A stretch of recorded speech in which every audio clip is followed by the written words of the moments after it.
आपका नाम दीदी? ममता ध्रुव। आपका घर? घर यही हो। ये कहाँ?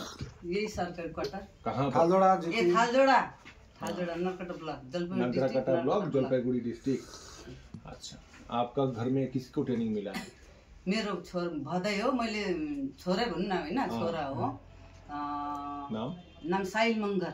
उम्र कितना है? उम्र 20 वर्ष भयो अहिले। अच्छा, कैसे करके मालूम हुआ ट्रेनिङ के बारे में? ट्रेनिङ के बारेमा यिनीहरू दिदी बहिनीहरू आएको थियो, त्यहाँ काम मिल्छ भन्यो। पहिला मेरै छोरालाई थाहा भयो, अनि त्यसले आएर मलाई भन्यो वहाँनिर के अरे यस्तो यस्तो हुन्छ अरे, अनि म पनि जान्छु भने होइन। अनि यसको छोरासँग साथी हो नि त, यसको छोरा साथी थियो। अनि यसको छोरासँग बात भएर घरमा आएर म पनि जान्छु भने अन्त जान त भने मैले अन्त गयो धुपगढी लग्यो। धुपगढीमा अब ट्रेनिङ गऱ्यो। धुपगढीमा ट्रेनिङ गर्दा ठिकै पैसा लाग्यो? लागेन, 1 रुपैयाँ पनि लागेन।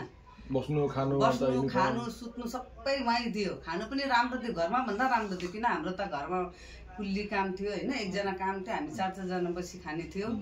अनि घरमा पनि हाम्रो खानापिना अचारसँग पनि हामी रोटी खान्थ्यौँ। झुट बोल्नु हुँदैन होइन। अनि धुपगढीमा त्यसले खाना यहाँ भन्दा भन्यो, म यहाँ घरमा भन्दा वहीँ खाना राम्रो पाउँछु म भन्यो हो। अनि धुपगढीमा ट्रेनिङ गरेर चाहिँ अन्त उहाँ गयो पाटनामा गएर 1 वर्ष गऱ्यो काम। पटनामा 1 वर्ष गऱ्यो। कति थियो हाजिरा त्यहाँनिर?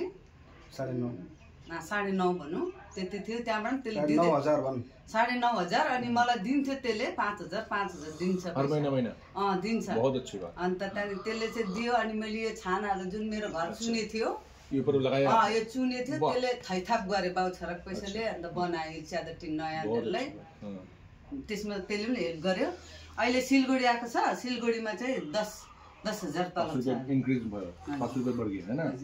अच्छा, तो ये जो तो भाई का ये जो नौकरी मिलना, ट्रेनिंग करना, ये आपको क्या लगता है, अच्छा होगा कि बुरा? एकदम राम्रो, खुसी छु म त।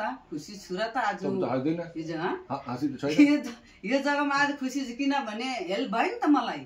अब घरमा मेरो एउटा मात्र हस्बेन्डको काम होइन, म छु।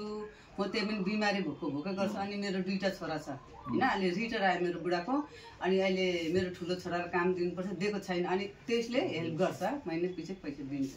5,000 दिन्छ। तो आपने वही पैसा से घर बनाया? घरमै यो च्यादर टिन छ नि नयाँ, पूरा लगाया? पूरा च्यादर टिनहरू फेरे थैथाप गरेर। तो ये जो सुविधा है, ये आपको क्या लगता है बगान में सबको मिलना चाहिए? सबको। अब जस्तो केटाहरू छ तिनीहरूलाई पनि भन्दैछ, अहिले उमेर पुगेको छैन। त्यस्तो केटाहरू अझै छ, तर उमेर पुगेको छैन। उहाँले भन्दैछ, उनीहरूले पनि भन्दैछ ठुलो जाने। मेरो सानो अझै छ, 17 पुगेछ अहिले।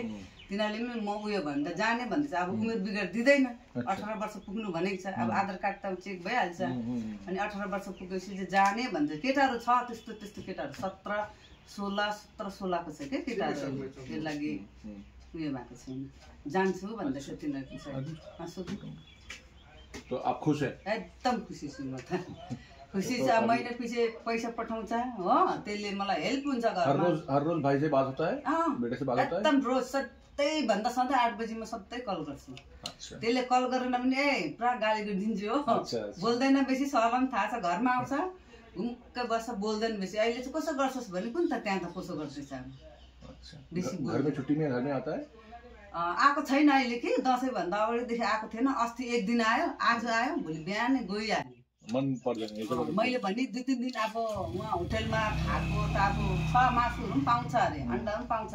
तर मैले भने घरमा अब अलिक उयो हुन्छ नि त भनेर घरमा आएको दिन खायो। त्यहाँ भोलिपल्ट पनि बस्नु भनेको मनदै मानेन, गयो। तो ये जो सुविधा है सबको मिलना चाहिए? सबको। अब यो गाउँभरि जति नानीहरू छ, जति 18 वर्ष बाद। तो आपके यहाँ पर इस लाइन में कितना जन है जो लोग यहाँ पर ये सुविधा मिला है?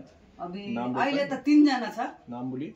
सुगम, अन्त म त प्रीति नै भन्छु, प्रीति, अन्त हाम्रो साई, 3 जना छ। अच्छा।